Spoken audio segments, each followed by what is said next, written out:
dear scholars, class 11th biology students, NCERT 11th biology, chapter है endocrine. NEET scholars के लिए भी endocrine chapter बहुत इंपॉर्टेंट होता है। नीट स्कॉलर्स के लिए भी, क्लास 11th के स्टूडेंट्स के लिए भी, और जो बच्चे ग्रेजुएशन कर रहे हैं उनके लिए भी ये चैप्टर एंडोक्राइन बहुत इंपॉर्टेंट है। एंडोक्राइन ग्लैंड्स हम उन्हें कहते हैं जो कि डक्टलेस ग्लैंड होती हैं। जिन ग्लैंड का सिक्रेशन हार्मोन्स कहलाता है उसे हम एंडोक्राइन कहते हैं। एंडोक्राइन ग्लैंड्स का सिक्रेशन टारगेट प्लेस पर ट्यूब या डक्ट के द्वारा नहीं जाता है, टारगेट प्लेस पर ब्लड के द्वारा जाता है या टिश्यू फ्लूइड के द्वारा जाता है। तो एंडोक्राइन ग्लैंड्स को हम डक्टलेस ग्लैंड भी कहते हैं। DUCT डक्टलेस ग्लैंड भी कहते हैं। Father of endocrinology Thomas Edison. Father of endocrinology कौन है? थॉमस एडिसन है। तो एंडोक्राइन ग्लैंड्स कौन कौन सी हैं मैं थोड़ा सा डिस्कस कर देता हूँ ऐसे ही। जैसे पिट्यूटरी एंडोक्राइन ग्लैंड्स हैं, पीनियल बॉडी है, थायराइड है, थाइमस है, एड्रिनल ग्लैंड्स हैं, गोनेड्स हैं।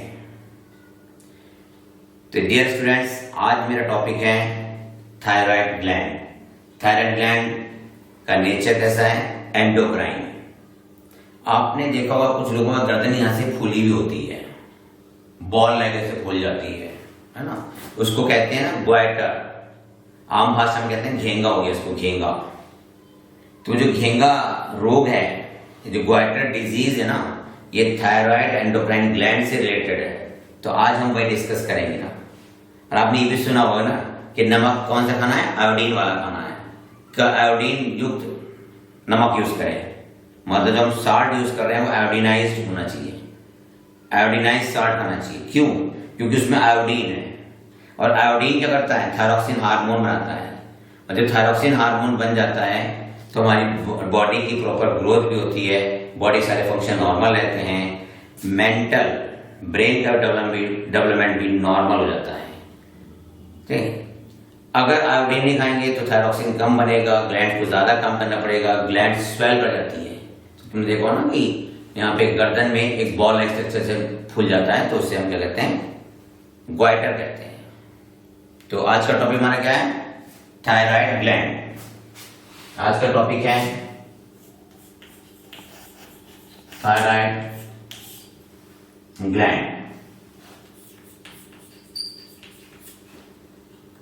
ये एंडोक्राइन ग्लैंड है।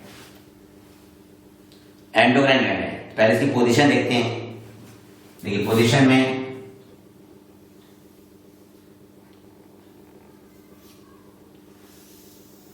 डियर स्कॉलर्स, ये ह्यूमन का फेस है। मुझे एक बात याद आ रही है, ये जो हम लोग का जो फेस है कैसा है? ऑर्थोग्राफिक है ना। देखिए नोज आगे है और जॉ पीछे है, तो ऐसे फेस को ऑर्थोग्राफिस कहते हैं। और जो हमारे एंसेस्टर थे होमो इरेक्टस, उनका फेस प्रोग्नेथस था। हमारा टॉपिक है थायराइड ग्लैंड। तो थायराइड ग्लैंड देखिए, ट्रैकिया, ये मैंने ट्रैकिया बनाया, ये ट्रैकिया है, ये रिंग है, ये सेकेंड रिंग, थर्ड, और ये फोर्थ रिंग। ये रिंग कौन सी है? सेकेंड। ये रिंग कौन सी है? ये फोर्थ रिंग है। इसके बीच में यहां पे ये थायराइड ग्लैंड है, ये थायराइड। स्कॉलर्स, ये थायराइड ग्लैंड है। थायराइड ग्लैंड में दो लोब होते हैं और दोनों लोग आपस में इस्थमस के द्वारा जुड़े होते हैं। ये इस्थमस है। थायराइड ग्लैंड के ऊपर एक कार्टिलेज होती है। मैं थोड़ा सा अलग डायग्राम बना दिखा रहा हूं आपको। देखिए ये कार्टिलेज है जिसका नाम है कीक्वायड कार्टिलेज। इस क्रिकोइड कार्टिलेज के नीचे यहां पर है थायराइड ग्लैंड। ये थायराइड ग्लैंड, इसका शेप कैसा है? एच शेप, और ये सेकंड और फोर्थ ट्रैकियल रिंग के बीच में होती है। सेकंड और फोर्थ ट्रैकियल रिंग के बीच में होती है। थायराइड एच शेप ग्लैंड है। ठीक है, थायराइड ग्लैंड कैसी है? एच शेप है। तो स्कॉलर्स इतना तो क्लियर है ना इसकी लोकेशन, कि क्रिकोइड कार्टिलेज के नीचे नेक रीजन में सेकंड और fourth tracheal ring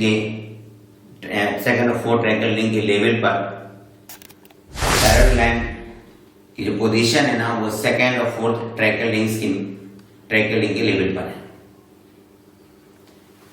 thyroid gland की हम फाइलोजेनी देखना, तो इसकी फाइलोजेनी प्रोटोकॉर्डेट के एंडोस्टाइल से मिलती है।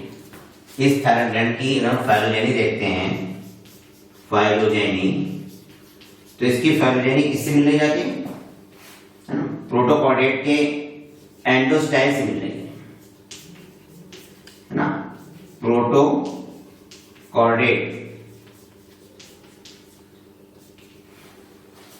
थायराइड ग्लैंड की फाइलोजेनी प्रोटोकॉर्डेट के एंडोस्टाइल से जाके मिल रही है। थायराइड ग्लैंड लगभग 4 सेंटीमीटर लंबी है और 2 से 2.5 सेंटीमीटर इसकी विड्थ है और 1 से 1.5 सेंटीमीटर इसकी थिकनेस है। ये लार्जेस्ट एंडोक्राइन ग्लैंड है, इसका वेट लगभग 25 ग्राम है। ये ऐसी एंडोक्राइन ग्लैंड है जिसमें हार्मोन स्टोर होता है। Thyroid gland largest endocrine gland है। थायराइड ग्लैंड में थायरॉक्सिन हार्मोन स्टोर भी होता है। थायराइड ग्लैंड में थायरॉक्सिन हार्मोन स्टोर होता है। थायराइड ग्लैंड की हम एनाटॉमी स्टडी करते हैं। थायराइड ग्लैंड को अगर टीएस में देखते हैं, देखिए इसका डायग्राम बना रहा हूं, टीएस ऑफ थायराइड। टीएस का मतलब होता है ट्रांसफर सेक्शन ऑफ थायराइड। ठीक है, ट्रांसफर सेक्शन ऑफ थायराइड। इसमें फॉलिकल्स होते हैं, थायराइड फॉलिकल्स होते हैं। ये मैं फॉलिकल्स बना रहा हूं, थायराइड फॉलिकल्स। थायराइड फॉलिकल्स में कुबाइडल सेल्स होती हैं। ये फॉलिकल्स में कुबाइडल सेल्स हैं, कुबाइडल सेल्स। इन्हीं फॉलिकल्स में थायरॉक्सिन हार्मोन आयोडीन से बनता है। इन्हीं फॉलिकल्स में थायरॉक्सिन हार्मोन आयोडीन से बनता है।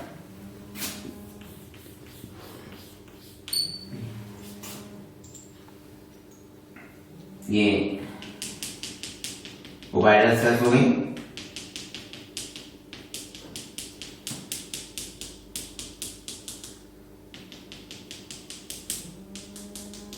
ठीक है, इसके स्ट्रोमा में पैराफॉलिकुलर सेल्स होती हैं, जिन्हें हम सी सेल्स भी कहते हैं। ये पैराफॉलिकुलर सेल्स हैं जिनको हम सी सेल भी कहते हैं। ये पैराफॉलिकुलर सेल्स है। स्ट्रोमा में माइन्यूट ब्लड कैपिलरी होती हैं, लिम्फ वेसल्स और कनेक्टिव टिश्यू इसके अंदर हमें मिलता है। ये थायराइड ग्लैंड का मैं स्ट्रोमा बना रहा हूं। ये स्ट्रोमा ड्रा किया है। स्ट्रोमा में फॉलिकल्स हैं और सी सेल्स हैं। स्ट्रोमा में फॉलिकल्स और सी सेल्स हैं।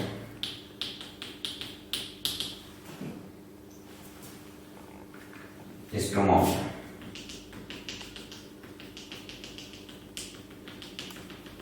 इन फॉलिकल्स में है ना आयोडीन से थायरॉक्सिन हार्मोन बनता है। लगभग एक हेल्दी पर्सन को 200 माइक्रोन 200 माइक्रोग्राम आयोडीन लेनी चाहिए और 120 माइक्रोग्राम से थायरॉक्सिन हार्मोन पर डे बनता है। इन फॉलिकल्स में ये हार्मोन है। हार्मोन थायरॉक्सिन दो तरह का है, T3 है और एक है T4। T3 एंड T4 दोनों मिला के हम कहते हैं थायरॉक्सिन। T3 लगभग 30% होता है और T4 लगभग 70% होता है। इन दोनों मिला के कहते हैं थायरॉक्सिन हार्मोन। ये सेल हो गई कोबाइडल सेल्स हैं। ये हार्मोन हो गया थायरॉक्सिन हार्मोन और इन सेल्स का नाम है सी सेल्स। सी सेल्स या पैराफोलिकुलर सेल्स कहते हैं। इसमें इसको कहते हैं स्ट्रोमा। देखिए थायराइड ग्लैंड का ये टीएस है, TS of thyroid gland.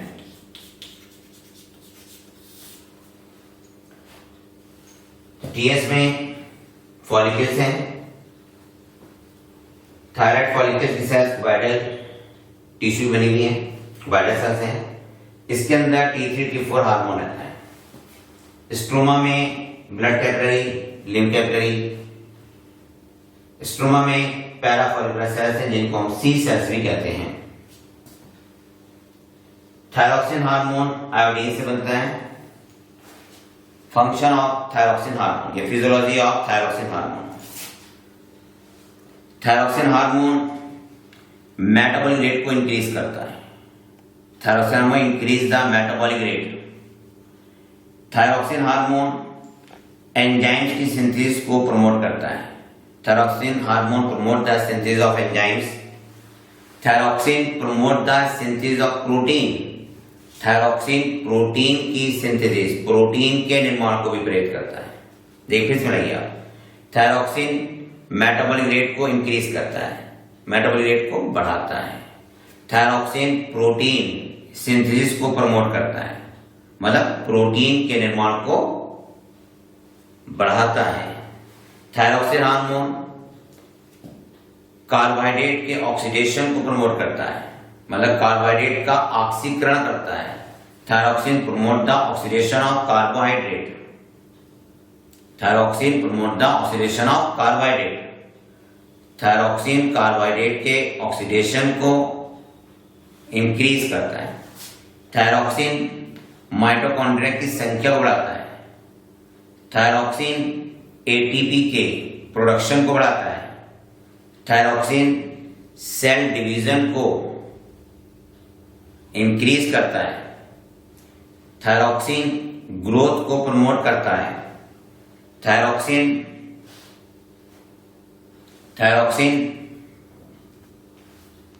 Growth को प्रमोट करता है। थायरॉक्सिन ब्रेन के डेवलपमेंट के लिए भी एसेंशियल है। थायरॉक्सिन हार्मोन फीमेल में इम्प्लांटेशन के लिए, प्रेगनेंसी के लिए जरूरी है। थायरॉक्सिन हार्मोन फीमेल में इम्प्लांटेशन और प्रेगनेंसी के लिए जरूरी है। थायरॉक्सिन हार्मोन को टेम्पो ऑफ लाइफ कहते हैं, क्योंकि थायरॉक्सिन हार्मोन एनर्जी के लिए जरूरी है, फूड के ऑक्सीडेशन के लिए जरूरी है, ग्रोथ के लिए जरूरी है, मेटाबॉलिज्म के लिए जरूरी है ना। फूड कार्बोहाइड्रेट की कैटाबॉलिज्म के लिए जरूरी है, मेंटल डेवलपमेंट के लिए जरूरी है, मेंटल डेवलपमेंट के लिए भी जरूरी है, और गोनेड्स के लिए भी जरूरी है। मैंने बताया था ना कि अगर ये हार्मोन नहीं होगा तो फीमेल में इम्प्लांटेशन नहीं होता, फीमेल में प्रेगनेंसी नहीं होती है। तो इसीलिए थायरॉक्सिन को टेम्पो ऑफ लाइफ भी कहते हैं। थायरॉक्सिन को टेम्पो ऑफ लाइफ भी कहते हैं। एक साइंटिस्ट थे गुडर्निश, उन्होंने क्या किया कि टेडपोल में से थायराइड ग्लैंड बाहर निकाल दिया। अब उन्होंने देखा टेडपोल तो टेडपोल ही रहा। टेडपोल कहते हैं लार्वा को, फ्रॉग के लार्वा को टेडपोल कहते हैं।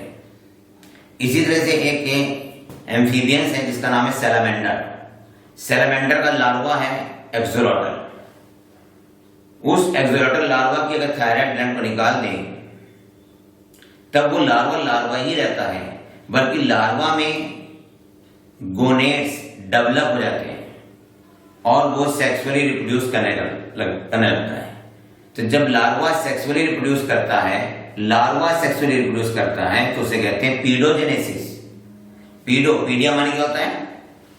पीडिया माने चाइल्ड, मतलब चाइल्ड रिप्रोड्यूस कर रहा है ना।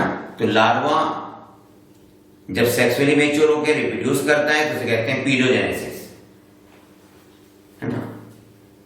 थायरॉक्सिन हार्मोन की डिफिशिएंसी में, थायरॉक्सिन हार्मोन की कमी में लार्वा में, है ना, लार्वा सेक्सुअली मैच्योर हो जाता है।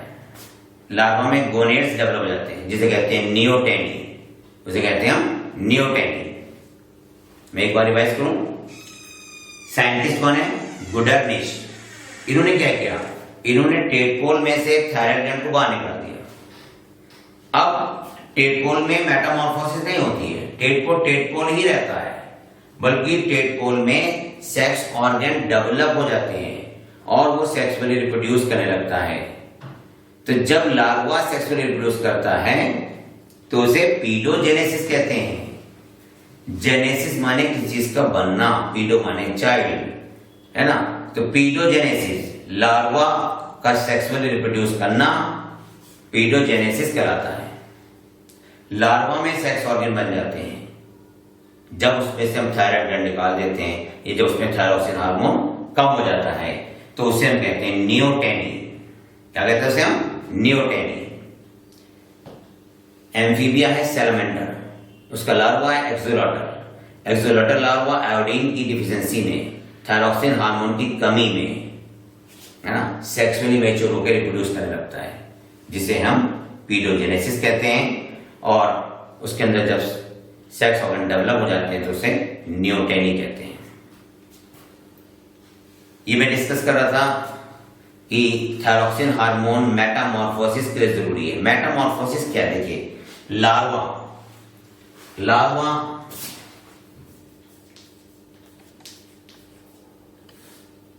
में मेटामॉर्फोसिस होती है। लार्वा में मेटामॉर्फोसिस होती है और लार्वा फिर एडल्ट में बदल जाता है। मैं एक छोटा एग्जाम्पल देकर समझा रहा हूं। फ्रॉग तो जानते हैं ना, जिसे मैडक कहते हैं ना, उसके लार्वा को टेडपोल कहते हैं। देखो ये टेडपोल है, ठीक है, ये टेडपोल है। जब ये मेटामॉर्फोसिस करता है ना तो उसके बाद ये फ्रॉग बन जाता है। देखिए, ये फ्रॉग बन गया, ठीक है। ये डेवलप किसमें हो गया? फ्रॉग में।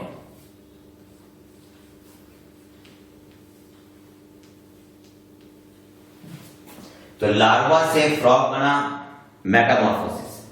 अब देखो इसमें कुछ ऑर्गन खत्म, कुछ ऑर्गन डिसेपरेट हो जाते हैं। जैसे टेल थी, यहाँ टेल नहीं है, यहाँ लेग नहीं, यहाँ लेग बन गई, है ना, या टिम्पेनम बन गया, ठीक है। तो मेटामॉर्फोसिस में कुछ ऑर्गन्स नए बनते हैं, कुछ ऑर्गन डिसेपरेट हो जाते हैं।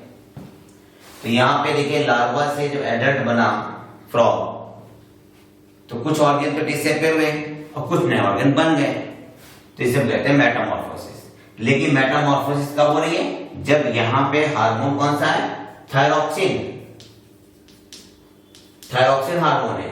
अगर ये हार्मोन हटा दें तब लार्वा ही रहता है और जब सेक्सुअली मैच्योर हो जाता है तो उसे हम कहते हैं नियोटेनी।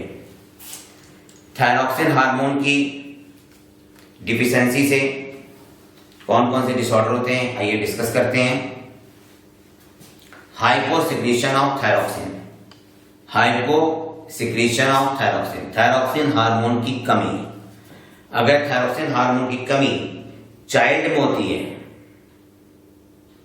तब क्रेटिनिज्म होता है। तो थायरॉक्सिन हार्मोन की कमी हम डिस्कस करते हैं। पहला टॉपिक क्या है इसमें?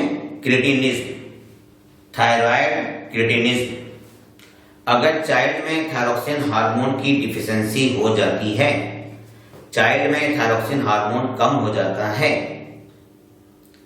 तब उनकी ग्रोथ रुक जाती है, वो डॉर्फ हो जाते हैं, उनका मेंटल डेवलपमेंट रुक जाता है, सेक्स ऑर्गन का डेवलपमेंट रुक जाता है, पॉट बेली पेट उनका फूल जाता है, स्किन थिक हो जाती है, सबक्यूटेनियस टिश्यू बनने लगता है, पॉट बेली स्किन थिक हो जाती है,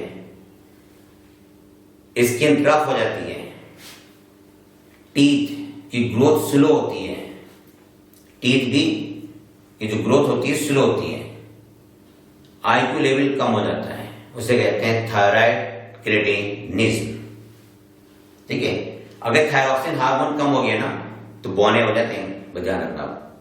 थायरॉक्सिन हार्मोन कम हो जाएगा तो हो जाएंगे बौने, उसे हम कहते हैं थायराइड क्रिएटिनिज्म। लंबाई नहीं बढ़ती फिर उनकी, हाँ, लेकिन अगर हम थायरॉक्सिन हार्मोन दे देंगे ना तो लंबाई बढ़नी शुरू हो जाती है। तो सिम्टम्स क्या है? अगर चाइल्ड में थायरॉक्सिन हार्मोन कम होता है तो उनकी ग्रोथ नहीं होती है, उसे हम कहते हैं क्रिएटिनिज्म, पॉट बेली, पेट बाहर निकल आता है, स्किन थिक हो जाती है, सबक्यूटेनियस टिश्यू बनने लगता है, आईक्यू लेवल कम हो जाता है, आईक्यू लेवल कम हो जाता है, टीथ की ग्रोथ नहीं होती है, दांतों की ग्रोथ कम होती है, ठीक है, और उनकी बॉडी में आयोडीन इम्बैलेंस हो जाती है, उसे हम कहते हैं क्रिएटिनिज्म। और अगर एडल्ट है, एडल्ट में अगर थायरॉक्सिन हार्मोन कम हो जाता है तो उसे कहते हैं माइक्सोडेमा, MYXOEDEMA, मैक्सोडेमा। तो एडल्ट में थायरॉक्सिन कमी से मैक्सोडेमा होता है, उनकी बॉडी पफी हो जाती है, मतलब उनके में ऐसे दबाएंगे ना तो गड्ढा पड़ जाएगा और फिर धीरे धीरे धीरे उठता है। इसका मतलब क्या, उनकी बॉडी पफी है, पफीनेस हो गया उसमें, है ना, पफीनेस। आंखों के नीचे यहाँ स्वेलिंग रहती है ना, मतलब यहाँ पे ऐसे फूल जाते हैं, बैग लाइक स्ट्रक्चर आता है, ठीक है, आईज के नीचे बैग लाइक स्ट्रक्चर बन जाते हैं, ये सब फूल जाता है, यहाँ पे बैग लाइक स्ट्रक्चर बन जाते हैं, ठीक है। उनकी मेंटल लेवल कम होने लगता है, आईक्यू कम होने लगती है, फैट डिपॉजिट होने लगता है, ब्लड में कोलेस्ट्रॉल बढ़ने लगता है, जिसे कहते हैं आर्टेरियोस्क्लेरोसिस। ब्लड में कोलेस्ट्रॉल बढ़ने लगता है, जिसे कहते हैं आर्टेरियोस्क्लेरोसिस, ठीक है।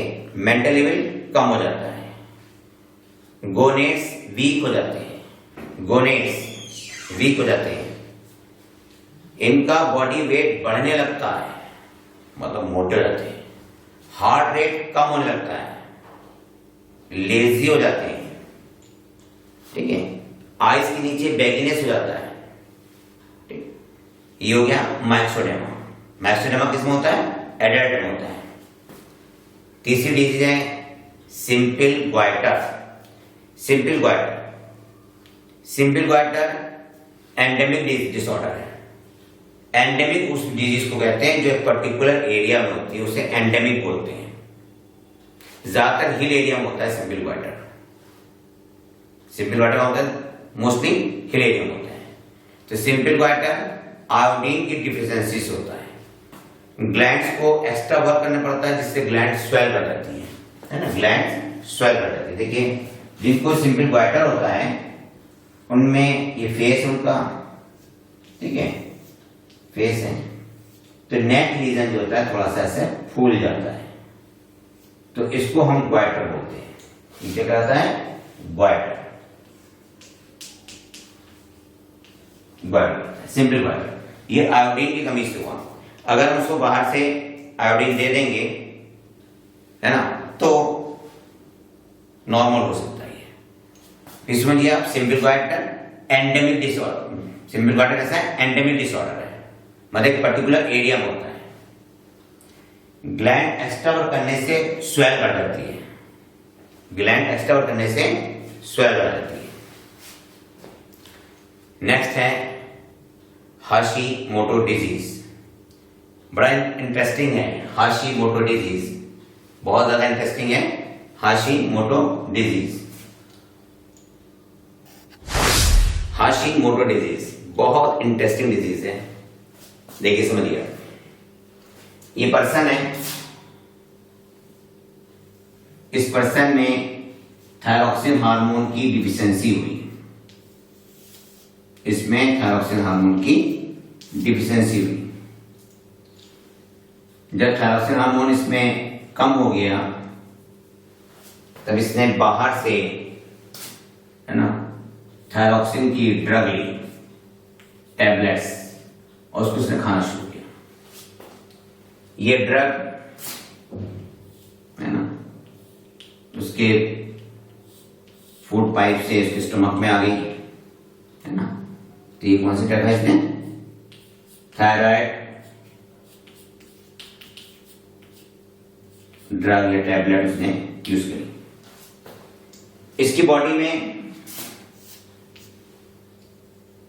इस थायराइड जो ड्रग है, ये क्या है?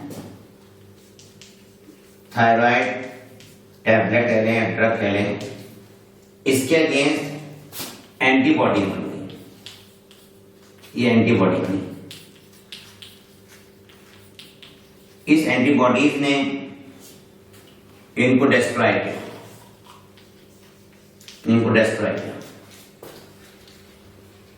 फिर इस एंटीबॉडी ने इस ग्लैंड को डिस्ट्रॉय कर दिया। तो इस पेशेंट ने थायरॉक्सिन की कमी होने पर, जब थायरॉक्सिन हार्मोन कम हो गया था, तो इसने दवा ली, टैबलेट ली। वो ड्रग बन गई एंटीजन। इसके लिए बन गई एंटीजन, बॉडी के अंदर जाती है, और उस एंटीजन के अगेंस्ट बनी एंटीबॉडी। उस एंटीबॉडी ने इस थायरॉक्सिन ड्रग जो कि एंटीजन के रूप में, उसको किल किया, उसको डिस्ट्रॉय किया, और इस एंटीबॉडी ने जाके थायराइड ग्लैंड को भी डिस्ट्रॉय कर दिया। जो ग्लैंड थोड़ा बहुत काम कर रही थी वो भी खत्म हो गई। इसे कहते हैं सुसाइड ऑफ थायराइड। इसे हम सुसाइड ऑफ थायराइड भी कहते हैं। ये एक ऑटो इम्यून डिजीज है। ये ऑटो इम्यून डिजीज है। अभी स्टूडेंट्स आप पढ़ रहे थे हाइपोसिक्रेशन।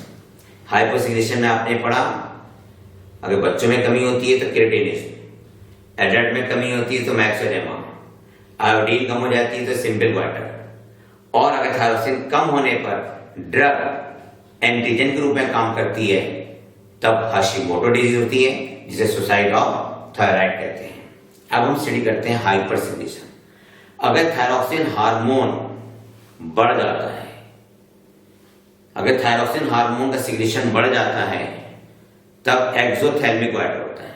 एक्सोथैल्मिक वाटर हो जाता है उसको, एक्सोथैल्मिक वाटर। देखिए, थायरॉक्सिन हार्मोन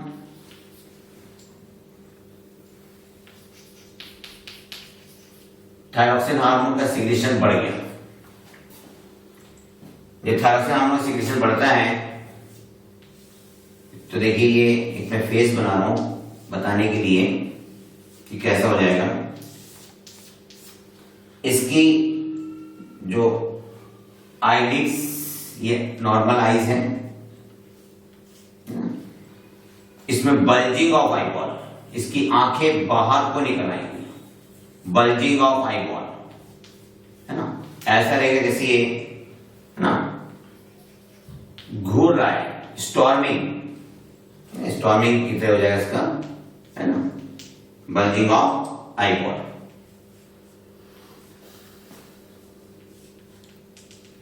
ठीक है, ये इसका कान है।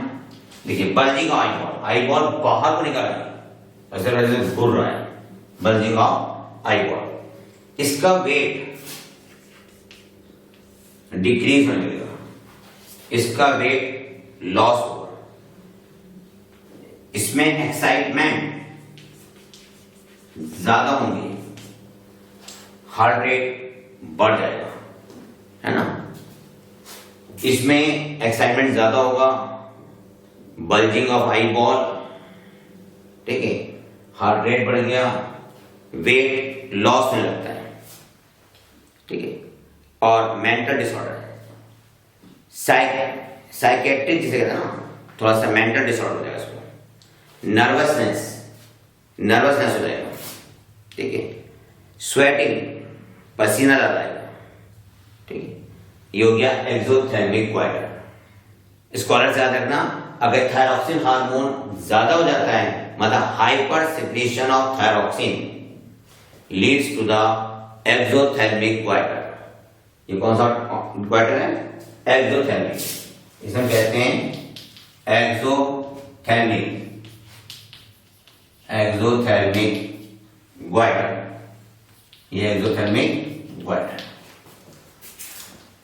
इसके फीचर्स क्या हैं? बल्जिंग ऑफ आईबॉल, ऐसा लगता है जैसे घूर रहा है, हार्ट रेट बढ़ जाता है, एक्साइटमेंट, वेट लॉस होता है, ठीक है, वेट लॉस होता है, स्वेटिंग होती है और साइकेट्रिक हो जाता है, मेंटल डिसऑर्डर होता है इसको। ये इसके सिम्टम्स हैं। नर्वसनेस हो जाता है। अगर हाइपरसिग्नेशन होता है, ग्रेव डिजीज भी होती है। ग्रेव, GRAV, ग्रेव मतलब ये थायराइड ग्लैंड पूरी यहां से यहाँ तक है ना यूनिफॉर्मली स्वेल कर जाती है, तो ग्रेव डिजीज हो जाती है। और एक और डिजीज है प्लूमर डिजीज। प्लूमर डिजीज में क्या होता है कि थायराइड ग्लैंड के अंदर छोटे छोटे नोड्यूल्स बन जाते हैं, उसे हम कहते हैं प्लूमर डिजीज। थायराइड ग्लैंड में सी सेल्स होती हैं, पैराफोलिकुलर सेल्स। उन सी सेल्स से हार्मोन निकलता है, thyrocalcitonin hormone. Thyrocalcitonin hormone, calcitonin hormone parathyroid gland के हार्मोन कॉलिक का एंटागोनिस्टिक है। फिर सुनिए, थायराइड ग्लैंड की पैराफोलिकुलर सेल्स या सी सेल से थायरोकैल्सिटोनिन हार्मोन निकलता है। यह हार्मोन पैराथायराइड ग्लैंड के कॉलिक हार्मोन का एंटागोनिस्टिक है। थायरोकैल्सिटोनिन और कॉलिक हार्मोन दोनों ब्लड में कैल्शियम को मेंटेन करते हैं। कैल्सिटोनिन हार्मोन ECF में कैल्शियम को कम करता है ना। कैल्सिटोनिन हार्मोन ECF में कैल्शियम को कम करता है। ECF means extra cellular fluid. अब ECF में कैल्शियम को कम करना है ना, तो ये हार्मोन मतलब कैल्सिटोनिन हार्मोन ECF से कैल्शियम को बोन्स के अंदर भेज देता है। ECF से कैल्शियम को बोन में भेज देता है, बोन में जाकर कैल्शियम स्टोर हो जाता है, तो ECF में कैल्शियम कम हो गया। दूसरा क्या करता है कि कैल्शियम के एक्सक्रीशन को बढ़ा देता है। कैल्शियम यूरिन के साथ एक्सक्रीट होने लगता है, ठीक है, और कैल्शियम को GIT भेज देता है, GIT से कैल्शियम बाहर निकल जाता है। तो देखिए, कैल्सिटोनिन हार्मोन ECF में कैल्शियम को कम करता है। तो कैसे कम करता है? ECF से कैल्शियम को बोन में भेज देता है, तो ECF से कैल्शियम बोन में जाकर स्टोर हो जाता है, अब बोन को स्ट्रॉन्ग बना देता है। दूसरा, एक कैल्शियम किडनी पहुंचता है, किडनी यूरिन के फॉर्म में कैल्शियम को बाहर निकाल देती है। थायराइड ग्लैंड्स का जो फंक्शन है वो थायरॉक्सिन हार्मोन बनाना है, और इसके फंक्शन को कंट्रोल करने के लिए पिट्यूटरी ग्लैंड के एडिनोहाइपोफाइसिस से थायराइड स्टिमुलेटिंग हार्मोन निकलता है, और thyroid stimulating hormone thyroid gland के सिक्रीशन को रेगुलेट करता है। Thank you students. स्कॉलर्स, ये टॉपिक यहाँ कंप्लीट होता है।